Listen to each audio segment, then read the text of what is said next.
अमावस्या की काली अंधेरी रात में आसमान में छाए हुए बादलों के कारण तारों की भी रोशनी नजर नहीं आ रही थी। पूरा आसमान काला था। केवल बादलों की गड़गड़ाहट के कारण कभी कभी बिजली चमकती तो आसमान दूर तक रोशन हो जाता। ऐसे में तेज हवाओं के साथ बारिश शुरू हो गई। बारिश इतनी तेज थी कि दूर का छोड़ो, पास का भी कुछ नजर नहीं आ रहा था। मगर उस रात में एक कार में काली साड़ी पहने हुए एक महिला कहीं जा रही थी। सिर पर एक दुपट्टा इस तरह लिया हुआ था कि उसका चेहरा भी नजर नहीं आ रहा था। वो बार बार अपनी घड़ी में देखकर अपनी कार की स्पीड को बढ़ा रही थी। उसे कहीं पहुंचने की जल्दी थी।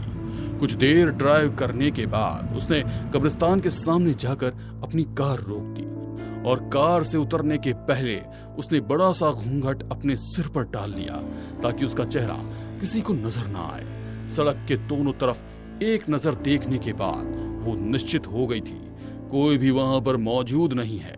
वो तेजी से कदम बढ़ाते हुए कब्रिस्तान के भीतर दाखिल हो गई। उसके हाथ में तंत्र पूजा का सामान था। बड़ी सी थाली में एक बूढ़ू डॉल, 2 नींबू, मरा हुआ मुर्गा, खून से भरा कटोरा और कुछ ऑलपेन। वो तेजी से एक कब्र के पास पहुंची।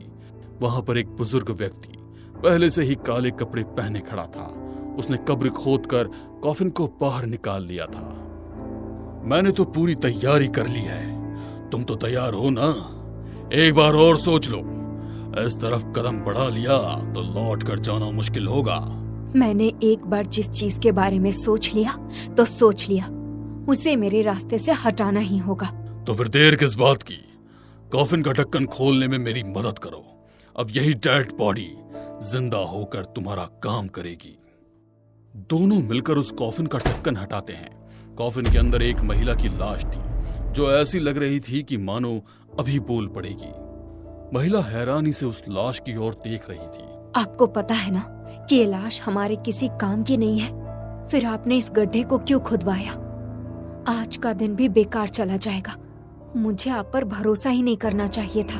आपको पता था ना कि इस काम को करने के लिए हमें साल भर पुरानी लाश चाहिए, पर उस लाश को देखकर लग रहा है मानो उसे आज ही दफनाया हो।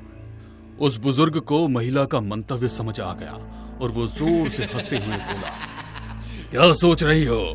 यही ना कि कॉफिन में से साल भर लाश निकाली और लाश अभी तक सलामत कैसे है? बोलो, यही सोच रही हो ना? हाँ, यही सोच रही हूँ। आप ही बताइए, क्या ये सही रहेगी? ये समझ, आज ही के लिए हमने इस लाश को यहाँ सही सलामत रखा है।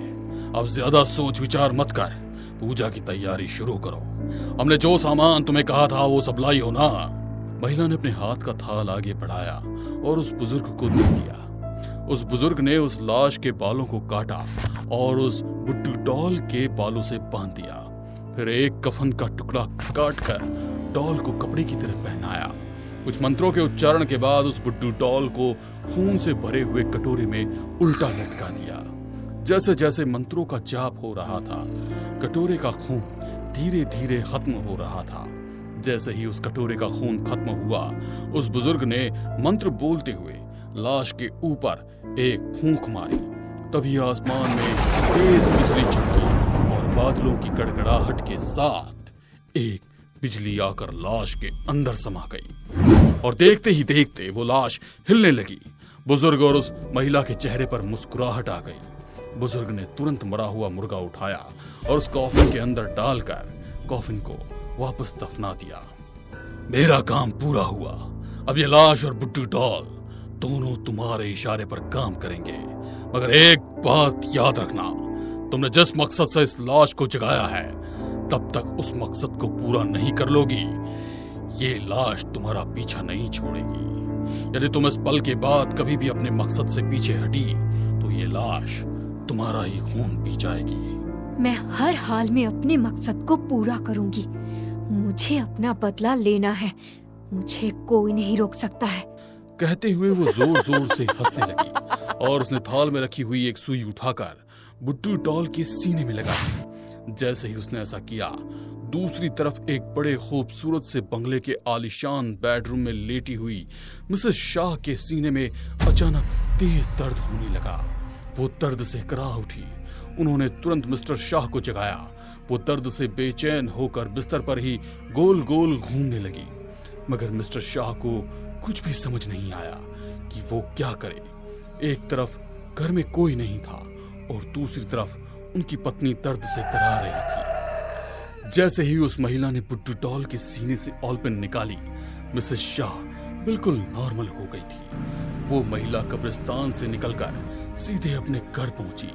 उसके साथ साथ वो जिंदा लाश भी थी। अगली सुबह मिस्टर शाह के घर उनकी बिजनेस पार्टनर रूपाली पहुंची। मिसेस शाह रात भर तकलीफ में थी, इस कारण वे अभी भी सो रही थी। आओ रूपाली, कैसी हो? सर मैं ठीक हूँ, आप कैसे हैं? मैडम नजर नहीं आ रहे। रूपाली की बात सुनकर मिस्टर शाह ने रात की सारी बात रूपाली को बता दी। रूपाली के चेहरे पर रहस्यमयी मुस्कुराहट आ गई। उसने गर्दन उठाकर ऊपर देखा तो छत पर वही जिंदा लाश लटक रही थी। उसने अपना हाथ उठाकर उसे जाने के लिए इशारा किया। फिर अचानक ही वो लाश वहां से गायब हो गई और फिर वो मुस्कुराते हुए मिस्टर शाह से बोली, अरे ये तो बहुत परेशानी की बात है। अभी कैसी तबीयत है उनकी? हाँ, अभी तो ठीक है, आराम कर रही है। क्या मैं उनसे मिल सकती हूँ? रूपाली की बात सुनकर मिस्टर शाह ने हाँ में गर्दन हिलाई और दोनों उठकर मिस्टर शाह के कमरे की ओर चल पड़े।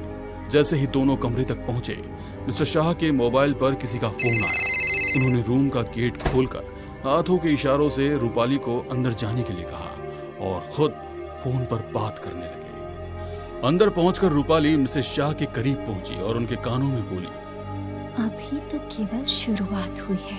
देखिए कैसे मैं आपका घर, पैसा, प्रॉपर्टी सब कुछ अपने नाम करवा लूंगी। आपको पता भी नहीं चलेगा। मेरी माँ की जगह ली थी ना तुमने मिस्टर शाह की जिंदगी में। अब मैं तुम्हें उनकी जिंदगी से हमेशा हमेशा के लिए दूर भेज दूंगी और मिस्टर शाह भी अपनी मौत के लिए तड़पेंगे। करते हुए रूपाली जोर जोर से हंसने लगी और उसकी हंसी की आवाज से पूरे कमरे में अजीब सा कंपन हो रहा था। तभी वो मरकर जिंदा हुआ साया मिसेस शाह के शरीर में दाखिल हो गया। अब वो अपने मुंह से अजीब अजीब सी आवाजें निकालने लगी। उनकी दोनों आंखें लाल हो गई और जैसे ही मिस्टर शाह फोन पर बात कर कमरे में दाखिल हुए, उन्हें देखकर जोर से चीखी और बोली, मरोगे, तुम सब मरोगे, किसी को जिंदा नहीं छोड़ूंगी, सबको अपने साथ ले जाऊंगी। कहते हुए उन्होंने मिस्टर शाह की गर्दन को तेजी से नोच दिया। मिस्टर शाह ने अपने बचाव के लिए उन्हें तेजी से धक्का दिया तो वो दूर जाकर गिरी और बेहोश हो गई। मिस्टर शाह ने रूपाली की मदद से उन्हें उठाकर पलंग पर लिटाया और दोनों कमरे से बाहर आ गए। देखा, तुमने भी देखा ना, अभी थोड़ी देर पहले तक अच्छी भली थी, अचानक कल रात से क्या हो गया कुछ समझ नहीं आ रहा है। क्यों ना हम इन्हें किसी डॉक्टर को दिखा दे, वरना यदि आज रात को और ज्यादा तबीयत खराब हो गई तो अकेले आपको दिक्कत होगी। रूपाली की बात सुनकर मिस्टर शाह उनको लेकर हॉस्पिटल पहुंचते हैं। सारी बात जानने के बाद डॉक्टर कुछ जांचें करने के लिए मिसेस शाह को अंडर ऑब्जर्वेशन रख लेते हैं। उसी रात मिस्टर शाह हॉस्पिटल में उनके रूम के बाहर बैठे थे और एक नर्स मिसेस शाह के कमरे में उनका ध्यान रख रही थी। रात को ठीक 12 बज रहे थे। काली साड़ी पहने एक मूर्ति के सामने बैठी थी। उसके हाथ में वही बुड्ढू डॉल थी और वहीं पर खड़ा साया उसके आदेश का इंतजार कर रहा था। रूपाली उस साये की तरफ देखकर बोली, मुझे पता है तुम यहाँ मेरे आदेश का इंतजार कर रही हो। तुम्हारे इंतजार की घड़ियाँ अब खत्म हो गई। आज की रात उनकी आखिरी रात होगी। कहते हुए रूपाली ने उस साये को वहां से जाने का इशारा किया और एक साथ कई सारी आलपेन उस बुड्ढू डॉल के सीने में डाल दी। जैसे ही रूपाली ने ऐसा किया, मिसेस शाह हॉस्पिटल में जोर जोर से चीखने लगी। उनकी चीख से पास बैठी नर्स घबरा गई और उसने तुरंत पूछा, क्या हुआ मैम, आपको कोई परेशानी है क्या? आप इस तरह क्यों चीख रही हो? नर्स उससे बात कर ही रही थी कि मिसेस शाह का चेहरा बदलने लगा। उनके मुंह से अजीब सी आवाज निकलने लगी और उनकी आंखें पूरी तरह से लाल हो गई थी। वो अजीब सी आवाज धीरे धीरे चीख में बदल रही थी। आखिर में तेजी से हंसती हुई वो इतनी तेजी से चीखी कि उनके कमरे में लगे सारे शीशे टूट कर बिखर गए। उन्होंने एक हाथ से अपने शरीर पर लगी मशीनों को जोर से खींचकर फेंक दिया। नर्स डरकर उनके कमरे से बाहर भाग गई और जाकर उसने तुरंत डॉक्टर को बुलाया। डॉक्टर जैसे ही कमरे में आया, मिसेस शाह घुटनों के बीच अपना चेहरा दबाकर बैठी थी। जैसे ही डॉक्टर ने आकर चेक करने के लिए उन्हें छुआ, डॉक्टर की भी चीख निकल पड़ी। शाह के पूरे बाल बिखरे हुए थे, उनकी आंखों की जगह काला गड्ढा था और मुंह से खून बह रहा था। वो डॉक्टर की ओर देखकर जोर जोर से हंसने लगी। डॉक्टर को कुछ समझ नहीं आया कि वो क्या करे। उसने तुरंत एक बेहोशी का इंजेक्शन मिसेस शाह को लगाया। इंजेक्शन के असर से वो एक पल के लिए बेहोश हो गई। डॉक्टर को लगा कुछ देर के लिए सब कुछ नॉर्मल रहेगा। उसने नर्स को कमरा व्यवस्थित कर उनका ध्यान रखने के लिए कहा। तभी मिसेस शाह शैतानों की तरह हंसने लगती है।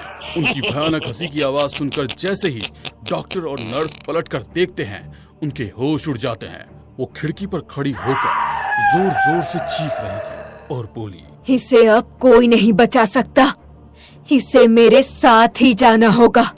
अगर मेरे बीच में कोई भी आया तो अंजाम बुरा होगा। कहते हुए वो खिड़की से बाहर कूद गई। उनकी मौत के बाद पूरे वार्ड में अजीब सी मनहूसियत छा गई।